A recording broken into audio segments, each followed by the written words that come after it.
On these Thank you. issues that my audience talks about a lot, abortion, tell us where you stand on that, not just as an issue, but also as far as legislation goes.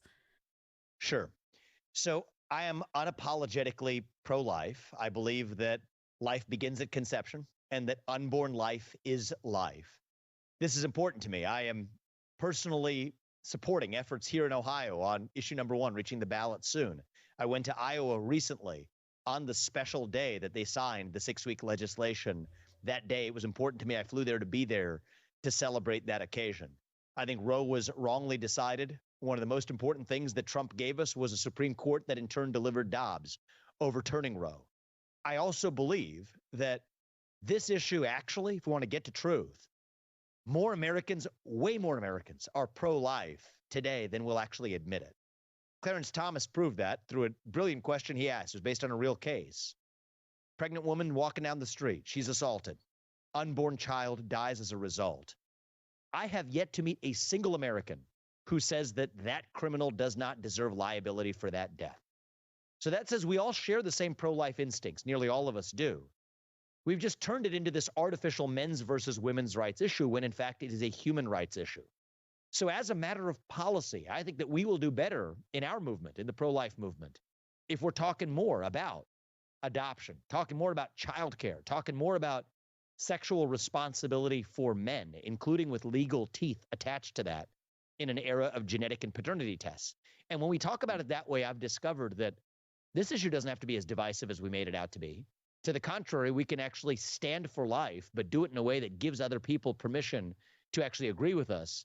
In their hearts, they probably do, but they've worn this exterior, making this women's versus men's issue. So at a high level, that's where I'm at on it, and I'm happy to go in whatever direction you'd like. Yeah, as far as federal legislation goes, there's been a few proposals of that. Of course, I think ultimately pro-lifers would love to simply recognize that those preborn children should have equal protection in the eyes of the Constitution. We believe that they already do, but that the law should be interpreted as such. What are your thoughts on federal legislation that would restrict abortion, ban abortion, depending on what's able to be passed? Well, let's first talk about the federal legislation that is on the table right now, or they're trying to put on the table, which is Joe Biden's efforts to codify Roe versus Wade as the standard into federal law, which I think would be a disaster. I'm a strict constitutionalist. I'm an originalist when it comes to the Constitution. That is why I was a staunch, since law school onward, staunch constitutional opponent of Roe versus Wade on principled grounds. I think that on principled grounds, and on the grounds both of the Constitution, as well as looking at what over the next 30 years is going to prevent the loss of as many unborn children as possible, I actually think this is best driven by the states. The moment that we federalize this issue, the same shoe will fit the other foot. And I think we need to think this through. I know this is a little bit of a minority perspective in the pro-life movement, though other senators and congressmen who are some of the staunchest pro-life advocates agree with me and have shaped my thinking on this. Here's the reality. There's something called preemption. Preemption, it's a supremacy clause in the Constitution that says that federal laws preempt state laws. Right now, we've adopted correctly on the back of Dobbs the position that the federal government should have nothing to do with this. This is an issue for the states, and if a state wants to ban abortion, absolutely it can, it should, and many are already taking bold and proper steps in that direction.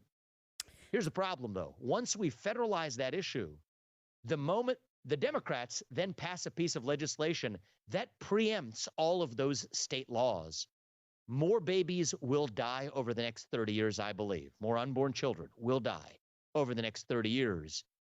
If we cross the Rubicon of turning this into an issue that opens itself up to federal preemption of the great laws that are hopefully spreading across this country from Iowa to Ohio. So I think it's really important to think for the long run here.